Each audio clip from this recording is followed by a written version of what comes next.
আর নতুন একটা ভিডিওতে সবাইকে স্বাগতম জানাচ্ছি।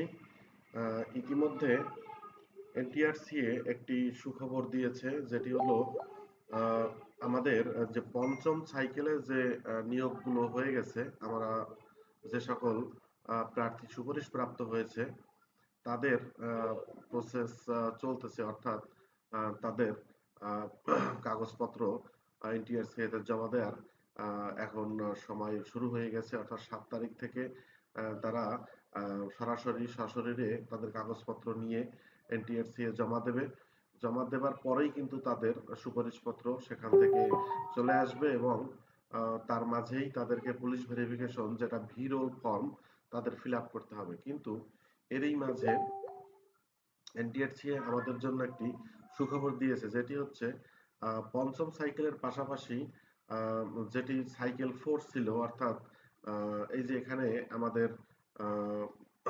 সাইকেল 4, যেটি 21/12/2022-এ এই গণবিজ্ঞপ্তিটি দেওয়া হয়েছিল, পরিপত্র সার্কুলার, অর্থাৎ 21/12/2022, অর্থাৎ ডিসেম্বর 22 সাল, 2 বছর আগে প্রায়।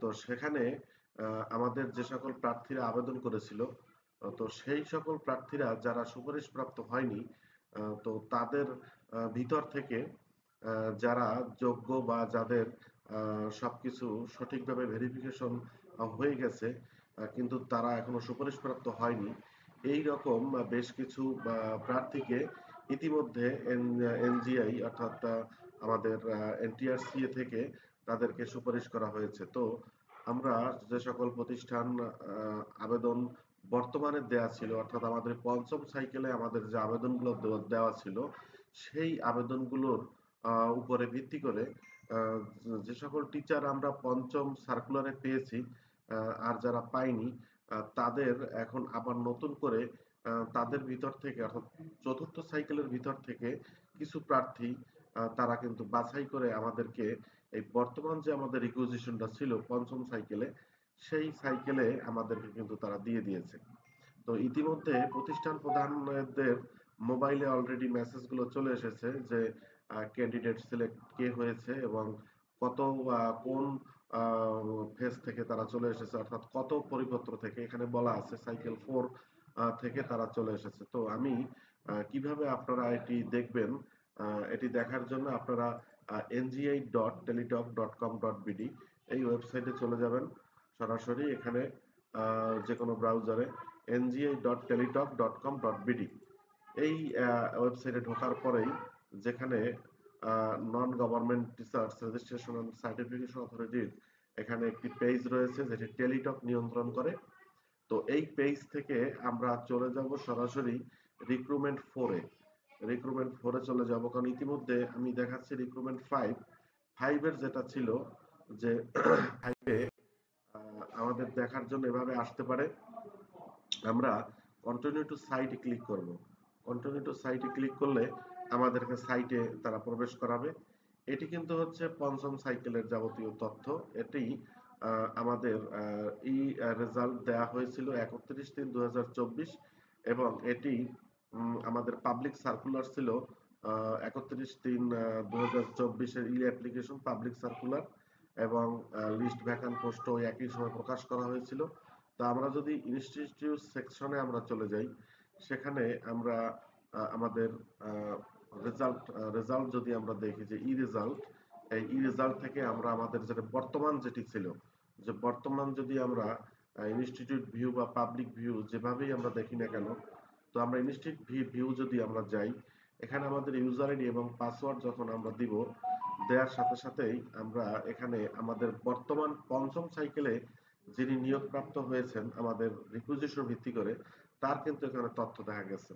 অর্থাৎ এখানে যেমন এই প্রতিষ্ঠানে 10-29-22 ইআইএন এর অনুকূলে বায়োলজিতে উজ্জ্বল মৃধা তিনি সিলেক্ট হয়েছেন। তো এভাবে এটা ছিল আমাদের পঞ্চম সাইকেল।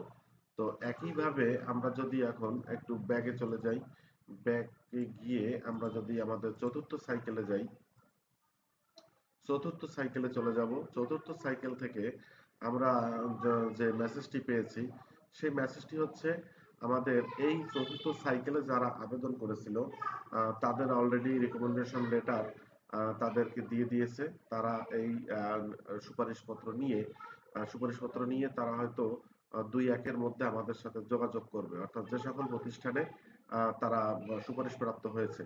তো তারা এটা আমাদের দেখার জন্য আমরা এখানে আমাদের কিন্তু তারা যোগদান সুপারিশপত্র নিয়ে আসলেই আমাদের যোগদান করানো এবং যোগদানে যে এখানে applicant joining status for institute, এটি আমরা যখন তিনি সুপারিশপত্র পেয়ে যাবেন তখন আমরা এটিতে ক্লিক করে এই অ্যাপ্লিকেন্ট জয়নিং স্ট্যাটাসে ক্লিক করে আমরা কিন্তু তাকে জয়েন ইয়েস করিয়ে দেব।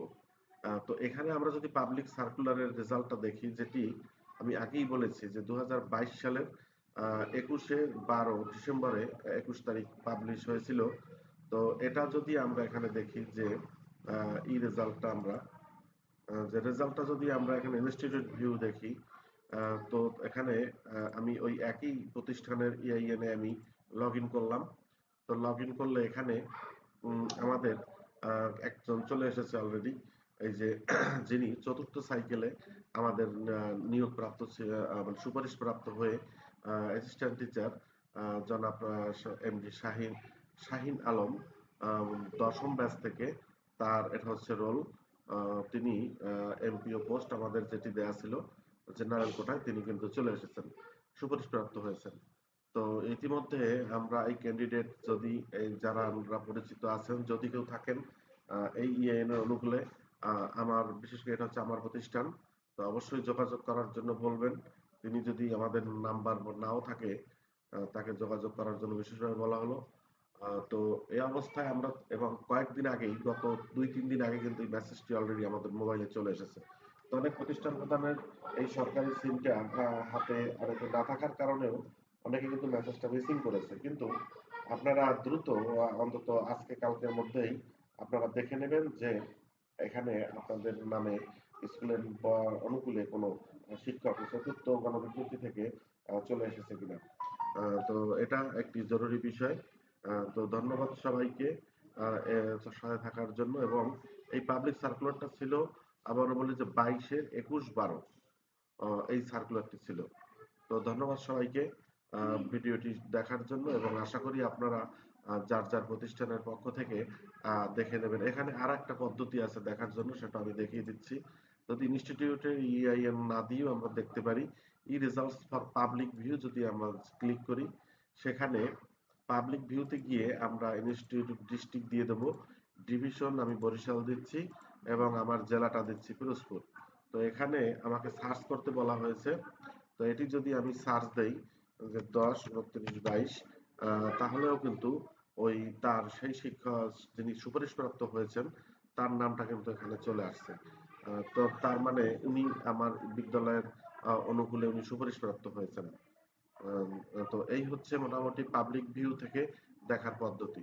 তো দ্রুত আমরা এটি দেখে দেখে নিয়ে আমরা সেই প্রস্তুতি নিতে পারি যদি আমাদের কোনো প্রতিষ্ঠানে সুপারিশপ্রাপ্ত কেউ হয়ে থাকেন চতুর্থ গণবিজ্ঞপ্তি থেকে। তো ধন্যবাদ সবাইকে ভিডিওটি দেখার জন্য।